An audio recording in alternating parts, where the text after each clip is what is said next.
European Union or EU. It's a grouping of the European nations. Why it was created? Because after the Second World War, the thinking was going on in the entire world, particularly in the Europe, that we have to do something with this nationalism. This too aggressive nationalism is hurting everyone. As I told you, and nationalism often hurts people. And we have discussed in concepts of IR, the nationalism, the most abused concept in entire political science. So we thought, why shouldn't we move to a better organization? We should take away some powers of the nations and give them to a supranational body or intergovernmental body at the regional level, so that the nationalism could be diluted to some extent. And that's how European Union starts. The European Union starts with European coal and steel community.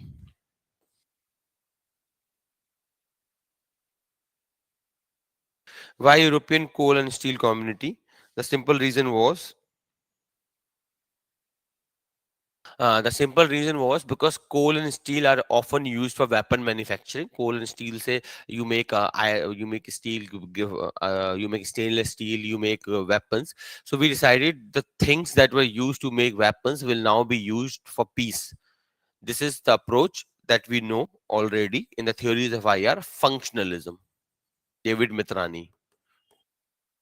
Functionalism or functionalist theory. Functionalism or functionalist theory, we have done David Mitrani's theory, which argues that some elements of the national sovereignty can be transferred to a upper level. Uh, just for example, coal and steel. That is what we call functional notion of sovereignty. Means taking away some element of sovereignty from the nation and giving to a supranational body, which will create functional linkages, and ultimately we can achieve peace by peace. We can achieve shanti, peace, PEACE. We will achieve peace by peace. Okay, that was the logic. So based on functionalism, we started European coal and steel community, and over time we expanded its role. It kept on expanding treaty by treaty basis, and ultimately became European Union in 1991 as we know today. Okay, so that is what it was. Pehla reason, reason number one, functionalism. Reason number two, it was a ploy. It was a ploy of the European countries, because European countries knew after Second World War that they are no longer the superpowers. They are no longer a superpower, means they can no longer control anything in this world. Uh, Just a second.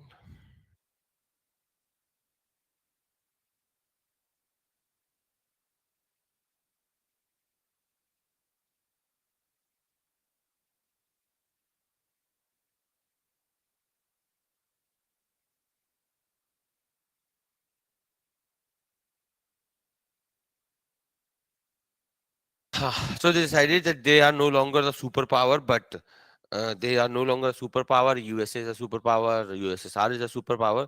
So they wanted to maintain relevance in the international politics. उन्हें पता था individually they are not significant anymore.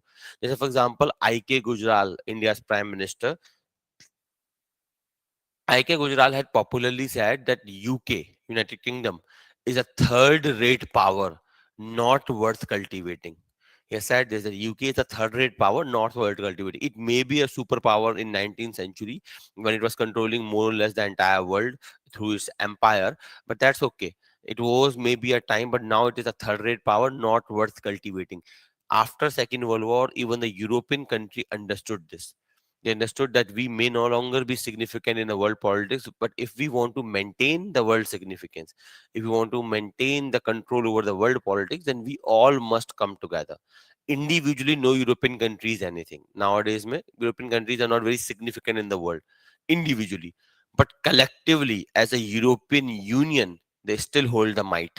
In that, to that second reason. Second reason is collective bargain. A collective bargain they can make in world politics to have relevance. Third, it was against communism.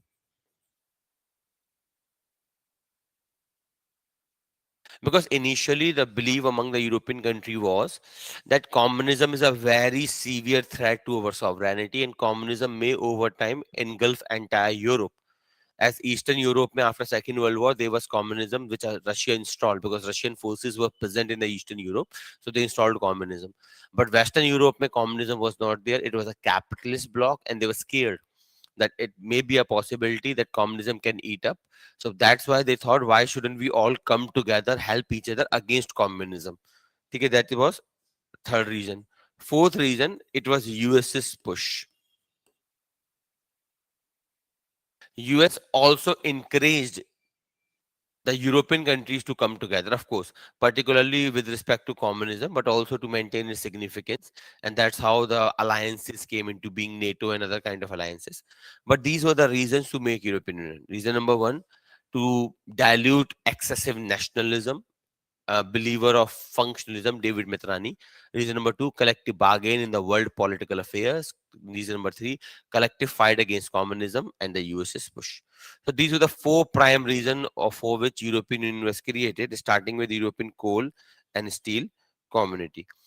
If somebody wants to join, then how they can join? So this is the reason. Next, see joining criteria. If anyone want to join European Union, then the criteria is known as Copenhagen. Copenhagen criteria. Geographically,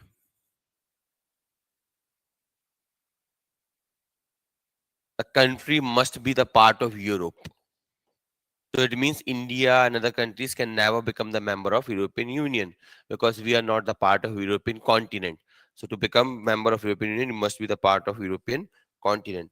Next, and you can guess this. You tell me what kind of political setup European Union may want. If you want to become a member of European Union, what kind of political setup they may require?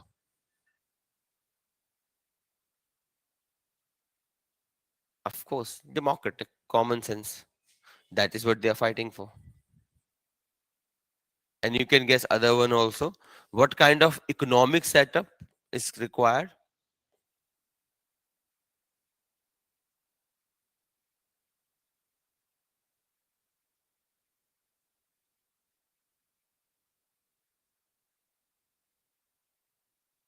Yes, capitalist free market, बिल्कुल सही, capitalist या फिर capitalist free market economy.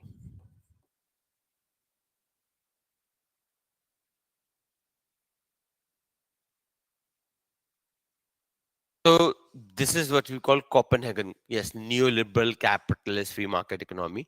So this is what you call Copenhagen criteria. If you want to become a member of European Union, you must be geographically part of Europe, politically democratic, of course democratic. If not democratic, then democratic leanings and economically free market. And if you do not have, देखिए, this is तो something you cannot do. If you are part of Europe, fine. अगर नहीं है तो you cannot change this. These are two parameters you can change, and that is why European Union is blamed also. European Union is blamed for too much intervention.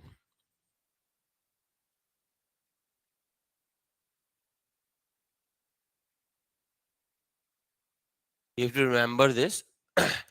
It will come handy when we will discuss the withdrawal of Britain from European Union and why a large number of countries of European Union do not want to remain in European Union. तो समझने में आसान होगा, but at this point understand this. This is the reason that European Union is blamed for too much intervention in the political and the economic affair of a nation. They pressurize countries to become democratic. They pressurize countries to adopt neoliberal policies.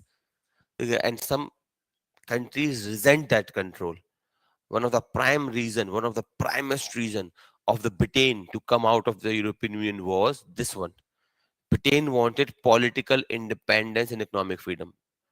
Britain, even though capitalist and democracy, they said we may be a democracy, but we don't want Brussels. Brussels in Belgium, where the headquarter of the European Union is, we don't want Brussels to dictate us everything.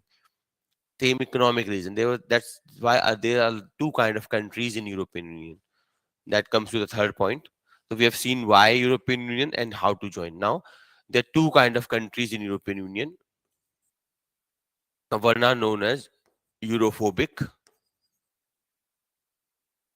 particularly example is Britain. Britain from the day one was Europhobic. Largely अगर आप देखें, European Union was a collective effort of Germany and France, because Germany and France were like India, Pakistan. If when you will read world history as a part of your GS syllabus, in world history as a part of your GS syllabus, you will read this. Sorry, yes, you will read this that Britain never wanted to join European Union. And Germany and France, they were fighting like India and Pakistan. पूरी history अगर European Union की आप उठा लीजिए, and you will find that Europe में Germany and France used to fight the same way, जैसे आज India and Pakistan fights. So that leads to the point that I always say, nothing is permanent, not even the animosity is permanent. It is relevant for the time of the politics, so it is being happened, but maybe future may anything can change.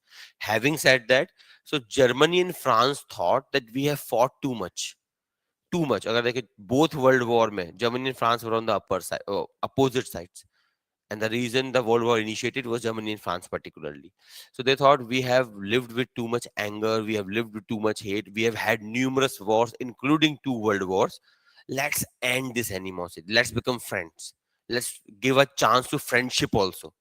We have given so many chance to animosity. Let's give a chance to friendship and see what happens. So basically, European Union was largely a German-French affair. So Britain was not very interested in joining European Union. Initially, it did not join. It joined later. Initially, it did not join European Union. It joined later, and even then, remained Europhobic. It was not very much keen to be the part of European Union, while the other country which are Europhilic, which loves European Union, particularly you can say Germany and France.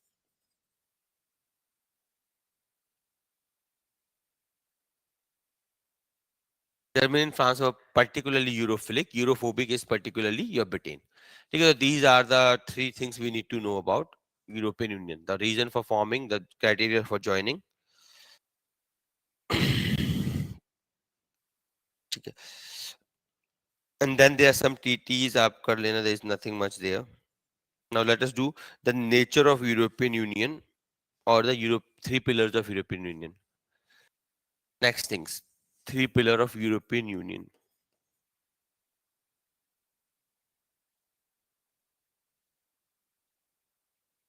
Three pillars of European Union, and number one pillar is economic community.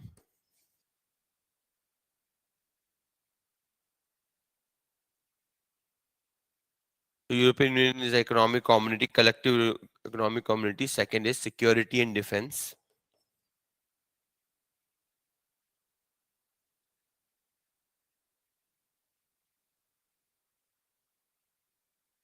And the third one is justice and home affairs.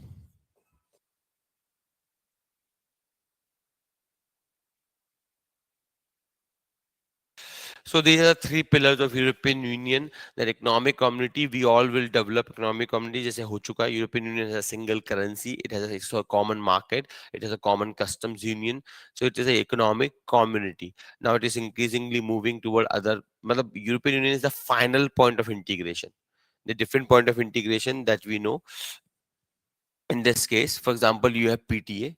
PTA means partial trade agreement, in which countries agree on partial things or few things. Let's say India and Pakistan are trading on 100 commodities. When they sign PTA, it means they have agreed on few commodities. Let's say 20. So on 20 commodity, there will be preferential trade. Means we will provide easy access. In the remaining 80, there will be proper normal trade. The way it is happening, it will continue. On 20 commodity, there will be preferential trade. That's why it is known as PTA, preferential trade agreement. The second stage is, after PTA comes FTA. FTA means free trade agreement. It is reverse of PTA. PTA में few commodities are liberalized and remaining stays the normal way. FTA में reverse happen, every commodity is liberalized except few commodities. So PTA has a positive list, the list of the commodities to be traded on preference. FTA has a negative list, the list of commodity not to be traded on preference. Remaining one will be. After that, you move to customs union. CU. Customs union means that there will be a free trade between the members, as well as there will be a common tariff for the non-members. If you have this one, iska matlab you have preferential, you have free trade among yourself, but you will maintain individual tariff to a third party, which is not a party to the free trade agreement. Custom union mein we harmonize that also.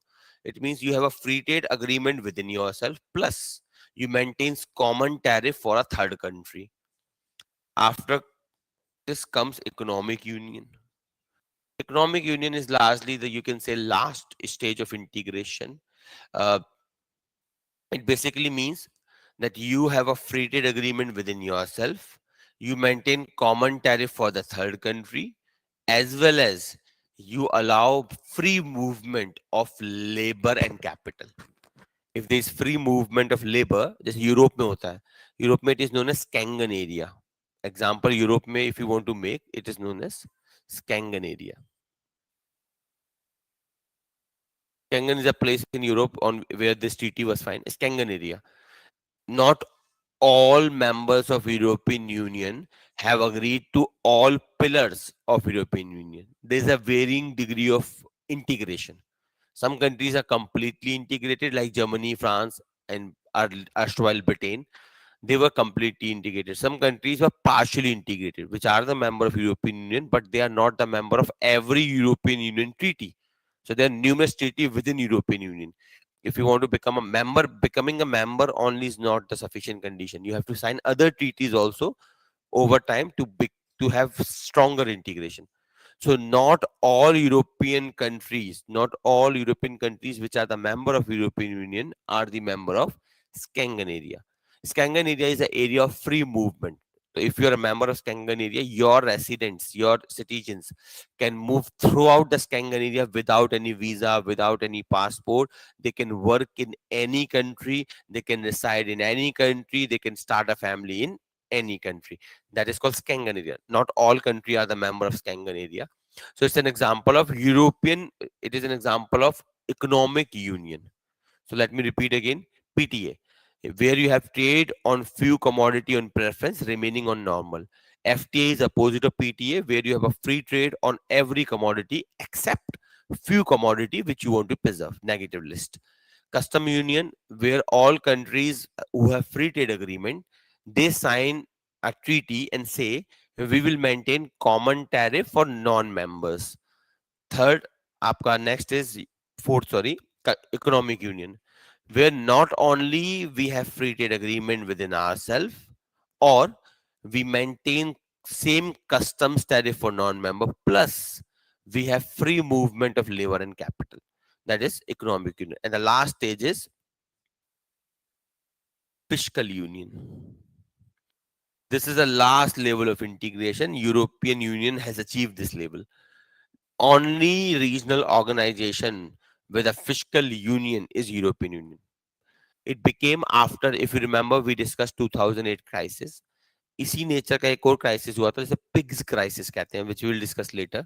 2008 के near by start होता है pig crisis. Portugal, Italy, Greece, Spain, collectively known as PIGS crisis. उसके बाद से European Union move toward fiscal union. Fiscal union क्या होते हैं? It is even stronger integration. Fiscal union means you are already an economic union, plus now you will have same fiscal policies also. Fiscal policy is the budget and every budget making process of the government. The policy of the government regarding taxation, aapka rebates and all, that is known as fiscal policy. So this is the level of integration. European Union is at here. Clear this much? Yeah, level of integration is clear. Please tell me.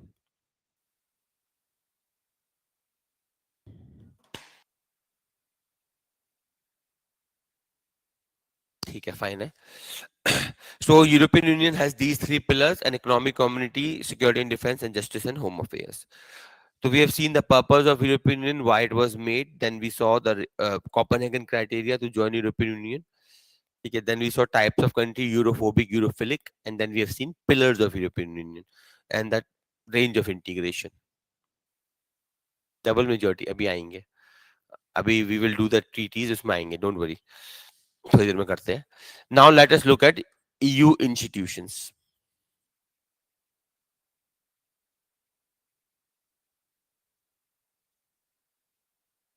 European Union has a number of institutions. Let's write them. Pehla you have is the number one is EU Council. It is the highest decision making body.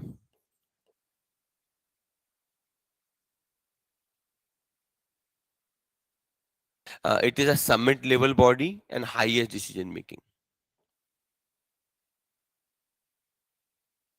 EU Council is like a, you can say, kind of United Nations General Assembly or kind of any meetings of the nations.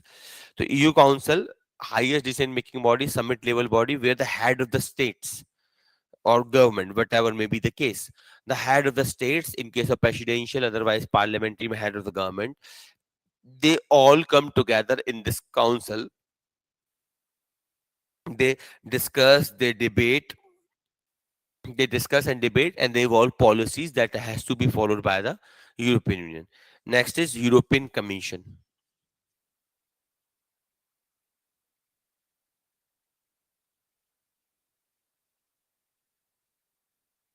European Commission is like the bureaucracy of Europe.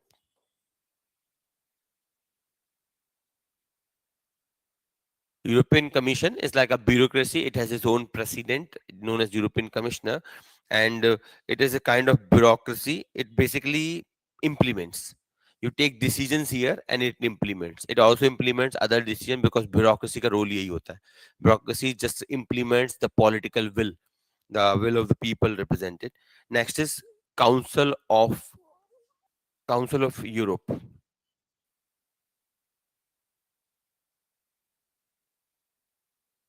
Council of EU.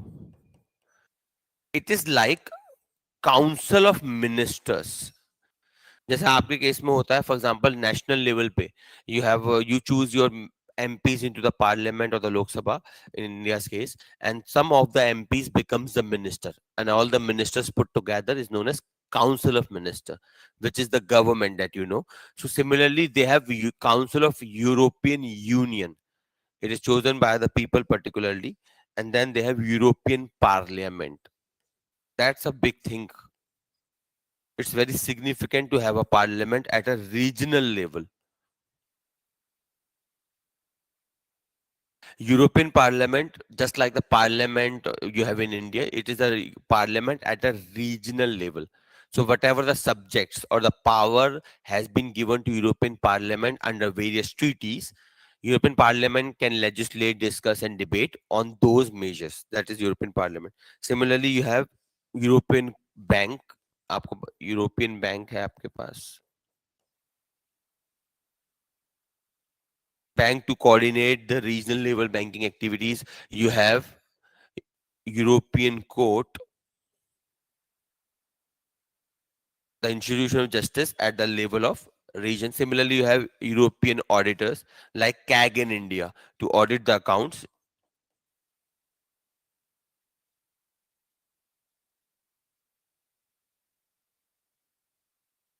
So these are some institutions of the EU. The most important one is this, and this. These four are the most important one. Baki European Court, European Bank, European auditors, they are just like the parties. European auditor, CAG in India, Comptroller and Auditor General. European Court like Supreme Court, European Bank like RBI. Okay? These are that one. But these are more important. European Council, which is the highest decision-making body, summit level body, where all the head of the state and the leaders come together, discuss, debate, and arrive at policies. European Commission aims to implement. Implement what? Implement orders of the European courts, the laws passed by the European Parliament, or the actions of the European Council, or policies of the European Council. So European Commission is a bureaucracy, basically an implementing body. Council of Europe is like the Council of Ministers at the level of Europe. European Parliament, where this is significant. European Parliament is significant. It is a parliament at a regional level, and all the people, all the citizens of the entire Europe who are the member of European Union, they choose their representative directly in the European Parliament. So there are two kind of elections in Europe. One is a national election and regional elections as well. ठीक है, clear this much? बाकी अब there numerous treaties, देख लेते हैं treaties को हम।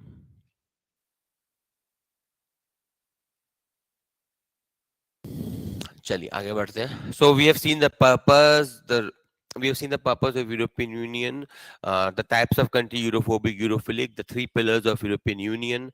Then we have seen the institution of European Union. Now, let us see some important treaties in EU. As I told you, EU is a treaty-based organization. Some important treaties. The first one and the most important one is Paris Agreement,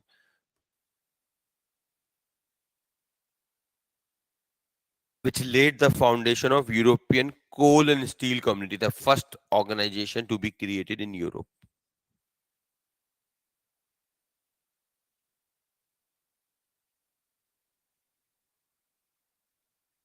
After that, second important one is single European, sorry, Treaty of Rome. Not important, पढ़ लेना. After that is single European Act. Short में इसे बोलते हैं सी. तो Paris laid the foundation of European coal and steel community. Then the C comes. That basically introduces what you were asking, Sahil, double majority.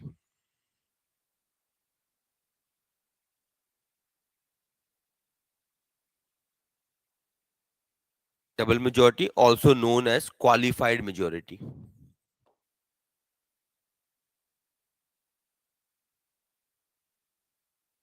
What is this double majority or qualified majority?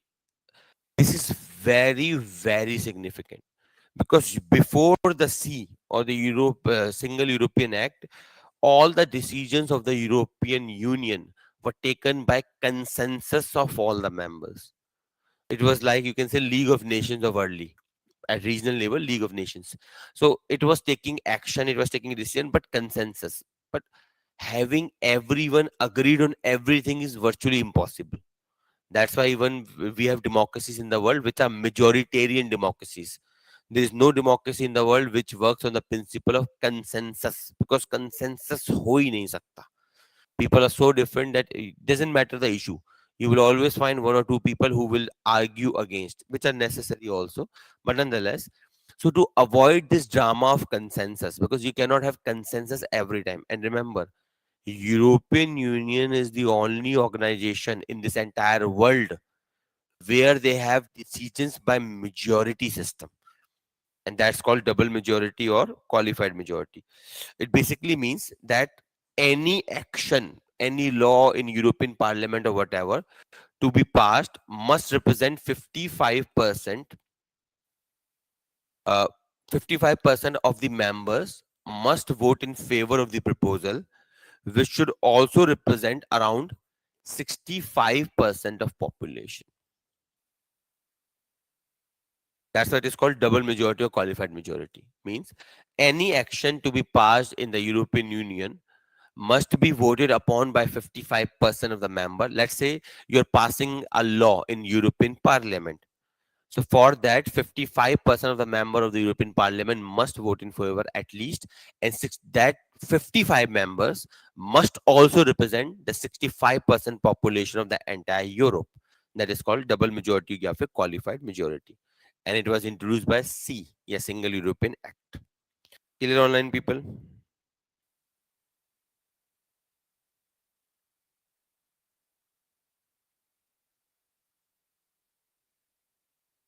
Sahil, clear है double majority?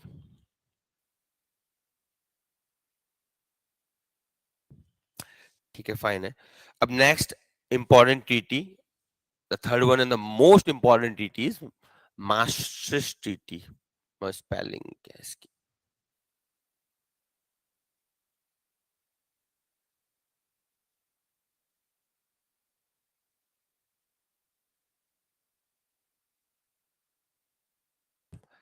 Maastricht Treaty. Why it is important? Because under Maastricht Treaty, we did three different things. Pehla, most important, we changed the name. It was in 1992, after the disintegration of USSR. We changed the name of the European community as European Union. And under this treaty, the Copenhagen criteria were finalized or put into law. It was done for whom? For the Eastern European country, because 1991 mein USSR disintegrated, and that there was a belief in the European Union that now Eastern Europe will apply to become a member, something Russia very much resents. But nonetheless, they knew this. So they thought first, before admitting any new member, we should establish criteria. And that's how Copenhagen criteria became a law, that you must be a democratic, politically free market economy, economically, and then member of the Europe. So it was basically made for Eastern European countries. Take a second thing, they introduced single currency, very significant.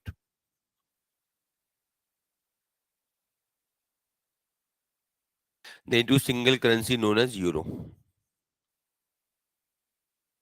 So these are the two most important things that happened in Maastricht Treaty. Pehla, the name was changed to European Union. Single currency euro was introduced, and the Eastern European countries were allowed to join. ठीक है.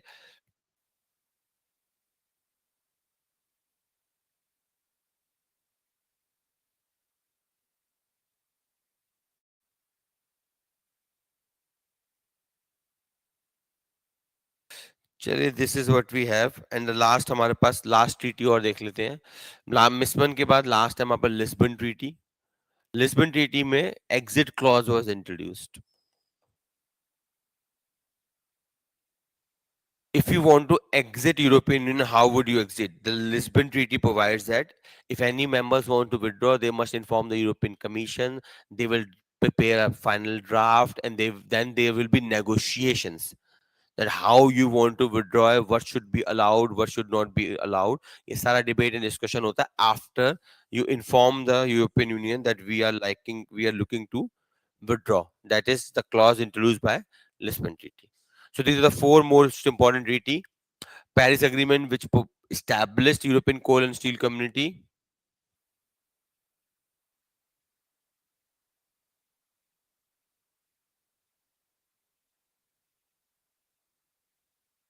Then Single European Act introduced double majority or the qualified majority. Maastricht Treaty, which expanded the European Union to the eastern side, changed the name and introduced a single. Just give me a second. Somebody's calling again and again.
Okay, sorry for that. There was an important call.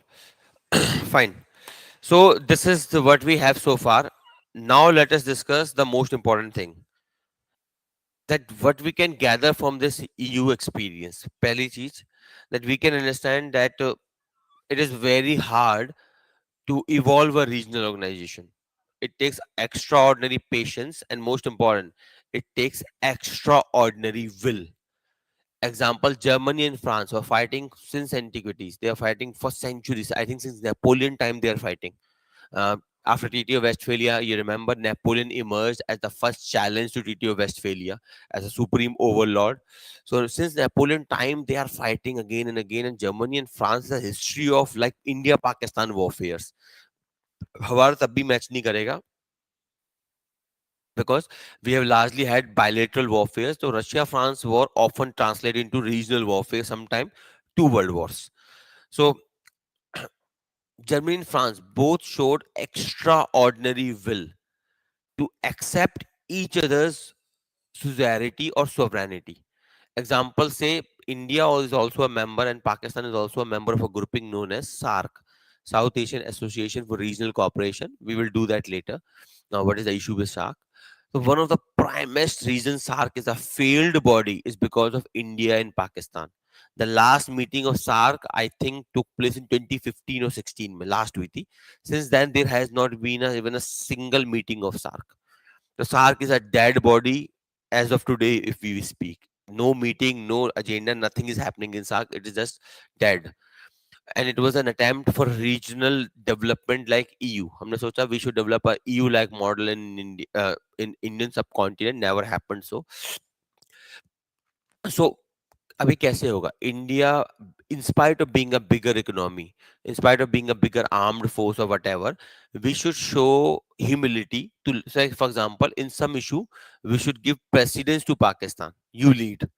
Same way, Pakistan military has to show extraordinary will to let India lead in some affairs, like terrorism, but let India lead. That is what required. That is what Germany and France showed, extraordinary will.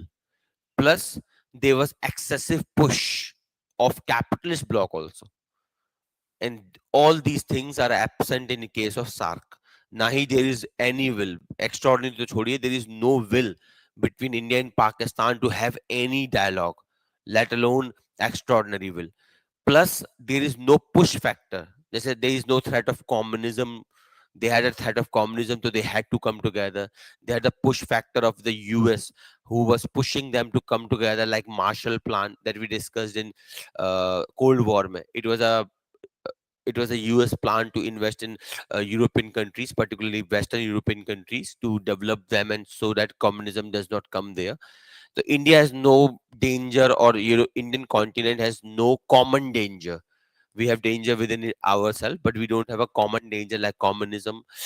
We have no will, extraordinary, let alone extraordinary. There is no will in India and Pakistan to become or have any regional organization. Plus, there is no push factor. And on the contrary, some of the member Pakistan is with China, we are against China, so that is drama going on. So that is the experience from the EU integration, that it requires extraordinary political will, a common threat, and a very strong push factor. Having said that, now we will discuss the biggest crisis in Europe, known as Eurozone. This is the biggest crisis in Europe, and this is the reason Europe or European Union is disintegrating right now. First, as I told you, using Maastricht Treaty, we introduce a single currency for the European Union members, not all members, the members who agree to this, known as Euro. To become the member of Euro, you must subscribe to something called convergence criteria. Under Maastricht Treaty, we develop a criteria. If somebody wants to join Euro, they have to follow convergence criteria.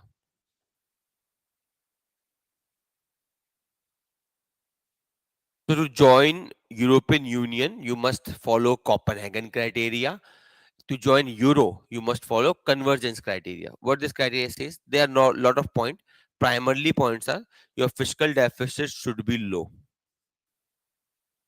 Obviously, Bata, if fiscal deficit is low, then you can have a better control on the state finances. Next,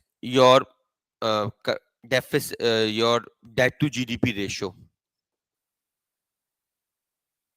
shall be less than 60. 60 या 40 है. देखिए basically common sense लगाइए. जैसे for example you are an individual, every bank assume this 60 है. Every bank assumes that for example you have a income of 1 lakh rupees, so up to 40,000 you can pay any EMI, any loan. Up to 60,000 you can pay. Above 60,000 you cannot pay any EMI or whatever you have to pay. The banks assume that 40% of your salary is a very comfortable limit. You can easily pay that. Even if someday you may not have you may have salary problems, still you can take money from somebody and pay. 60% is a critical limit. Above 60%, it is assumed in banking system that a person is unable to pay. So there should be no loan. If you see, if you have taken a number of loan, then once you reach 60%, no banks give you any additional loan because they know you have reached the critical limit, which is assumed as a common sense in banking. From where this common sense came from here. That is what I told you. That's how the Western world control minds. Whatever they say become common sense. Another example: this fiscal deficit should be low, primarily less than 3%. अब ये criteria 3% का 3 था, yes. अब from where this 3% criteria, India में there is a law, Fiscal Responsibility Budget Management Act, that you will do in GS Economics. This law mandates that the government of India shall reduce fiscal deficit to around 3% by 2008 and 9. It was when this law was made, 2008 and 9. It never happened, we know. But why 3%? From here comes 3%. So that is what I want to say. Whatever the Western world says becomes common sense around the world. They said 60% may be the critical limit. The banking system में norm बन चुका है ये. 60% is the critical limit. Governments, including for example government of India, is targeting to reduce fiscal deficit to 3%. कहाँ से लाए 3% का target? They picked it from Euro or Maastricht Treaty or convergence criteria. ठीक है, these are some criteria. Your fiscal deficit should be less than 3%, debt to GDP ratio less than 60%. You should have stable finances, free economy, entrepreneurship. Other dramas are there. So this is collectively known as convergence criteria. चलिए ठीक है. You want to join euro, ठीक है, कहानी हो गई. अब let us analyse this eurozone crisis. क्या हुआ, क्या था ये सब? To understand this we need to understand PIGS crisis. PIGS और eurozone crisis the same name. These are different name for the same event. Pigs basically means Portugal, Italy, Greece, and Spain. As you can see in convergence criteria, that the debt to GDP ratio shall not debt to GDP ratio shall not be more than 60%. That was a clear criteria. What these country did, they borrowed too much.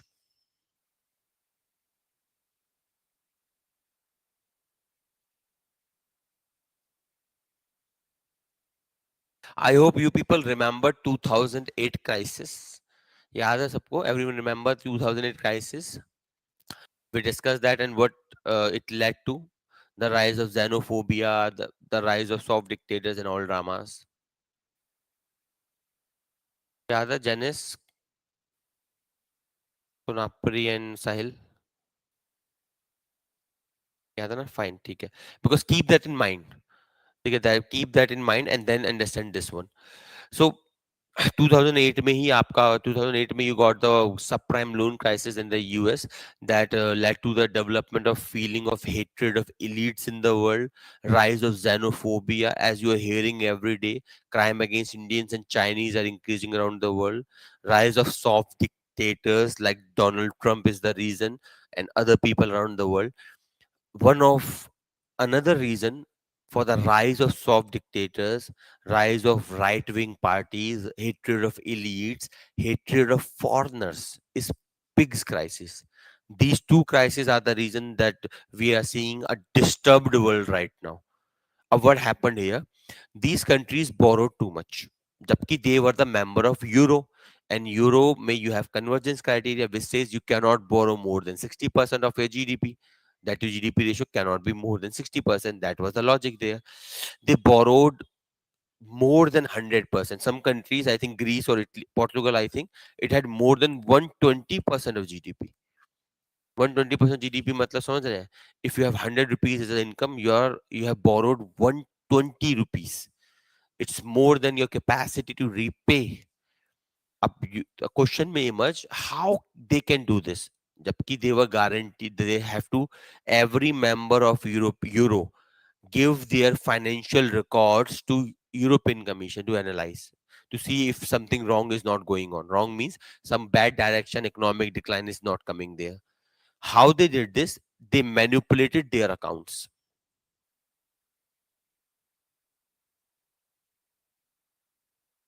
They manipulated their account, they fudged their account, they changed its parameters, and they showed to the European Union that we have a debt less than 60. So they manipulated their account. So country भी ऐसा काम करते हैं. So nonetheless, it was more than 120% in a lot of cases. When this became evident to the world, when the because this loan a country take loans from outside, just India take loans from around the world, particularly IMF and World Bank, same every country take loan from the world to basically fund their populist program. They took too much of money, they borrowed too much of money, and they fund something we call populist programs. They can understand there is a difference between welfare program and populist program. Both have a very small difference, but nonetheless, they can become the same.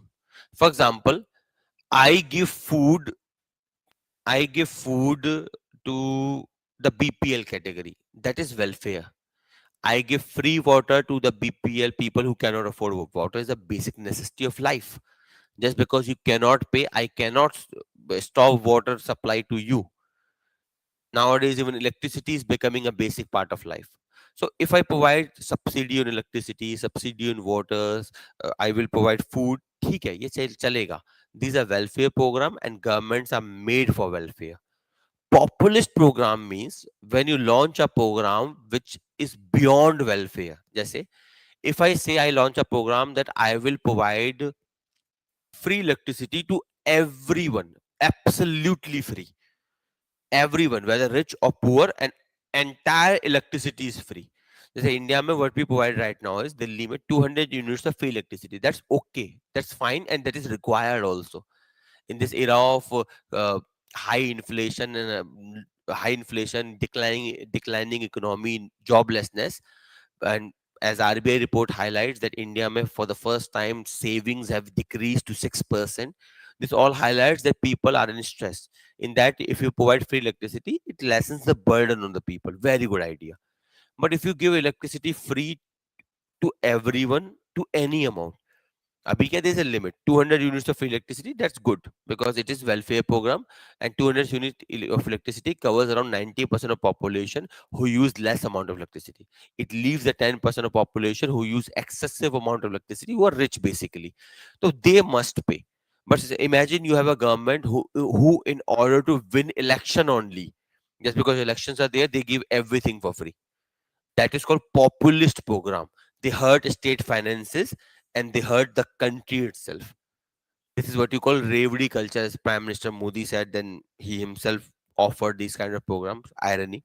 Anyway, so these countries borrow too much, and they rather than giving welfare, they gave populist schemes. ठीक है, बहुत अच्छा है. The people of that time enjoyed these schemes, but you destroyed the state finances, and ultimately you have to pay back. You have taken a loan. It is not your personal property you're generating. It is the loan you must pay back. When this became evident to the world that something like this is happening, they start demanding money from the PIX countries. Bring my money back. PIX countries were like, we don't have the money to give you back. कहाँ से लाए मैं पैसा? Ultimately, this all drama went to European Union. European Union asked these countries. European Union did not help them. European Union said, this is your mess, you will wrap it up. This is your mess and you will wrap it up. And they suggested known as austerity measures. What is austerity measures? Just say, for example, you have 100 rupees of income, you have taken 120 rupee of loan. So what is austerity measure? You will cut on your expenses. You will save. For example, you were eating in a restaurant. Now you will eat on a dhaba, or you will make food for yourself. Not always, but temporarily you have to do this so that you will save the money, pay it off, then come back to normal life. That is called austerity measures. अब now जहां तक समझ में आया पहले मुझे ये बताइए. Everyone understood so far?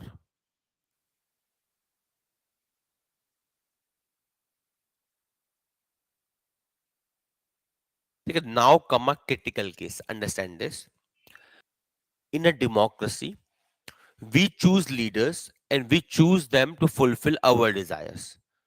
Just for example, Kejriwal promised in election, I will provide 200 units of free electricity in Delhi. I gave him the vote. I made him the prime minister, sorry, chief minister. Now Kejriwal says that Modi is not allowing me to do this, do that, as he says every time, and which is true also, nonetheless. But I am a voter. I voted you in power. I don't care. When you came for election, you should have told to me, I will provide 200 units of free electricity if Modi ji allows me. You never said that. Now you are making excuse. I don't care. You promised me 200 units of free electricity. I want it. Beg, borrow, steal. Do whatever you have to do. Why you promised me? That's how democracies works. Democracies mean leaders comes to you during election time. They promise you various things. You choose them in power. After coming to power, they must fulfill the promise.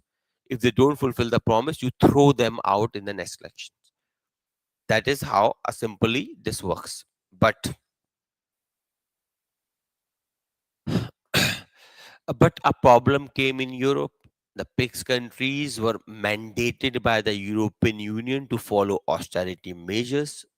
Up they were in pain. They were like, kare to kare kya? They started cutting on basic facilities. They started cutting even on salaries of the government officials. They cut it on the salaries, they cut it on pension schemes. The scenario was so bad that if you Google PICS crisis, you will see a numerous images where elderlies were standing in long queues, not for some welfare thing, just to take money out for their own salaries. अपनी ही salary for your own pension, for your own salary, you were standing in long queues, and a lot of people died also in the process. So people got very angry. The people of European countries, they got very angry. They were like, हमने नहीं कहा था. We never said that you do this. देखिए simple सी चीज है. जनता does not care. They care their welfares. It is a problem of the politicians. They have to manage the people's expectation with the state finances. Otherwise, there will be a severe consequences. The politician of that time did not do this, and they ultimately faced the consequences. They had to cut on even basic thing like salaries of the government employees and pensions. Actually, salary to we can take care. Even pensions were cut off, and sometimes people did not receive that. In this scenario, now imagine this: you are very hurt, and I've always told you, when a person is hurt, a comforting lie is more sought after than a harsh truth. In this scenario, soft dictators, right wing parties are rising in power. What they are saying to the people of these countries and Europe in general, they are saying to them that you are hurt, you have no jobs, you are unemployed, your savings are decreasing, you have to fight just to meet daily necessities. And look, these leaders, these politicians, these political insiders, these dynasts, they are living with luxury life. You are suffering, the common people. These people are living with luxury lives. And that's how the right wing is rising in the Europe. Right wing parties are rising because they are, मैंने पहले भी आपको समझाया था, I've told you this earlier also, that right wing and particularly the dictators are very good at making people dream. And who does not like to dream about good days? Same way they make people dream about good days, and that is what is happening around the world. So what they are saying to these countries: you are poor, not because of your government taking too much of loan just to have fund populist programs, but because of European Union. You have no jobs because of Indian and Chinese, particularly America में बोला गया था वैसे तो. So they are diverting people. People are angry because they are not having even basic necessity to be met. They are channelizing that anger toward European Union, and that's why around the Europe, the desires, the sentiments in the European countries are increasing. They want to leave European Union, and that is the reason Britain left. Britain left European Union. The prime reason was they felt angered about the control of European Commission, particularly the older generation who have seen the glory of Britain, the older generation of Britain who were born earlier. देखिए young people को इतना फर्क नहीं पड़ता. The young generation of Britain, they don't care much about European Union. Reason being, they have just born, they're idealists, they are exploring the world. They love European Union because they can travel throughout the Europe, they can work anywhere, they can settle anywhere, they can live anywhere. They love this freedom. The elderlies of the Britain, they hate this freedom. First reason, imagine you are an elderly who is very conservative in terms of their religious beliefs. Plus, you have a Schengen area.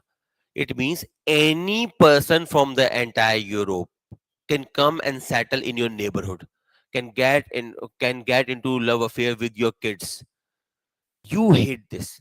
You are developing a resistance for this. You don't like that a foreigner who is not matching your culture has come to settle and is your neighbor and having a romantic relationship with your boy or a girl. This is the reason European members, particularly British, particularly the older British, if you look at the voting pattern, when British government asked the people of Britain, should we stay in Europe and leave? The older people voted yes. The younger people voted no. So this all drama is happening because of these kind of events. Clear to everyone why there is rise of Europhobic parties in entire bit Europe?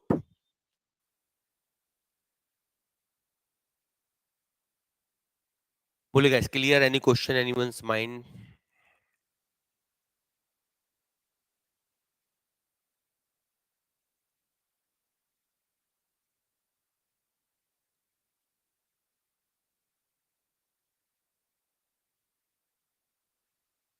ठीक है, fine.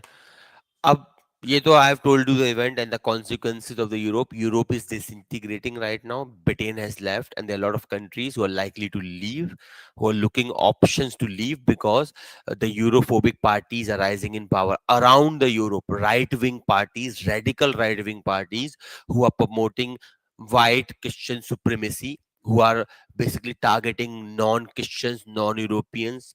Rise of hatred of foreigner has increased in entire Europe. Hatred toward crime against foreigners, particularly Indian and Chinese, is becoming a commonplace thing around the West. And the dictators who are exploiting the genuine concerns of the European citizens is rising into power, and they are basically craving.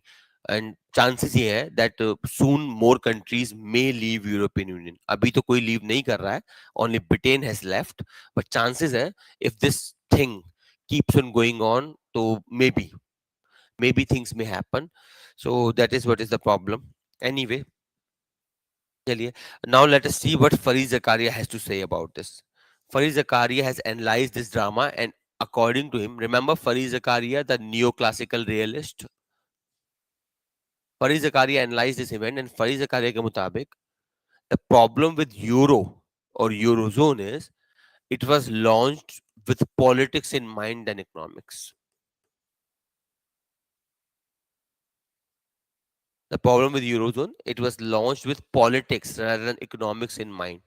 Why? Because you have single currency. For countries that have varying capacity, इसे ऐसे समझिए, there is single parents for kids. They have, मान लेते हैं, they have four siblings and they have different capacity. One of them may be an IS officer, other person is unemployed and is not interested in any kind of study. Other one is, for example, trying to become an actor, struggling actor. So there are four kids and everyone has different level of success. That is what the parents do. Parents take money from everyone and then distribute according to need. That is how the parents behave. You see this pattern. Parents are always have more love toward a kid who is weak among all. A kid who is stronger, who can survive on their own, they often do not care much. And उस kid को बुरा लगता है that I work for myself, I do everything on myself. You love me less and you love this person more. You give that person. If I ask you 10 rupees, you behave as if I have asked your kidney. And this person who is not doing anything, he's spending as much of money you always give him without any concern. So you love him more basically, but that is not is the problem. ये हर parents के साथ है and ये governments के साथ भी है. For example, India में the government of India takes money from every state according to their capacity and then distribute amongst the state according to their needs. That's how the southern states give 1 rupee to the center, get 20 paisa back. The northern state, particularly UP and Bihar, they give 20 paisa to the center and take 30 paisa back because they are the weakest state. अब यहाँ पे the problem is you have a single currency for countries with different capacity. So they are unable to manipulate their economy according to their desire. India, to, for example, have rupee. China has renminbi or yuan. So we can change our currency according to our desire. We can change import-export policy. For example, when rice prices will increase, government of India put a ban on rice export. We can do these kind of things. But you are a member of a union. You cannot take such actions because you have to take action through European Union. And that is what Farid Zakaria says. That there is too much control in European Union. You should give flexibilities to the countries, particularly the countries who are the member of a single currency, that they should be allowed to have their separate changes in currency as required. Or he has suggested install a fiscal union also. अगर ऐसी बात है तो install this also. Europe, I told you, after this crisis, Europe is increasingly moving toward fiscal union, and it will have within years. The fiscal union means not only you have single currency, not only you're a common market, but even your budgets will be decided by European Council or European Union. So that is the proposal of Farid Zakaria, that having a single currency without a fiscal union is a disaster. Have both one, so that you can regulate how much a country borrows and how much what happens. जैसे India के case में होता है, the way Indian government behaves. Indian government collect money from everyone and then distribute according to their needs. Same thing can happen in Europe. The European Union can collect from everyone according to their capacity and then can distribute to everyone according to their needs. But इसके लिए high level of solidarity is required, which is not available in European Union. हो भी नहीं सकती है. जैसे India के case में, even when we have single currency, even when we have states which know much power, even then there is a resentment. जैसे south India की कंट्री जो होती है, they often resent this. हालांकि ज्यादा नहीं बोलती, but कई बार बोल जाती हैं. Sometimes they say this कि यार you are exploiting us too much. But nonetheless, that is the thing. Clear this analysis of Farid Zakaria? So if it is clear, so we shall close our class today. Tomorrow we will continue with Brexit. We will see the event of Brexit. थोड़ा हम समझ चुके हैं why Brexit happened. This gives a glimpse of why Brexit happened. We will do the further things and we'll move on to other institutes and organizations. I think I have received tests from Sahil and Anupama. Janice, you haven't written the test, and Konopri.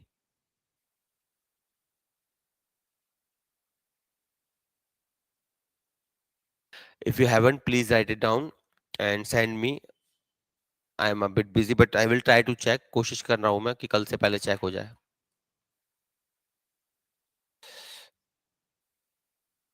You have तो you have sent me that. चलिए मैं check करता हूँ. Maybe it have may have gone to spam. Let me check it on the spam folder also. Doesn't matter. Form अच्छा format तो जरूरी है. Please try it Janice. ठीक है, तो वी विल सी, तभी इंप्रूव कर पाएंगे. चलिए कोई नहीं, ट्राई करिएगा. We will meet again tomorrow and continue a journey, and please try and mail me as soon as possible. Okay, bye bye.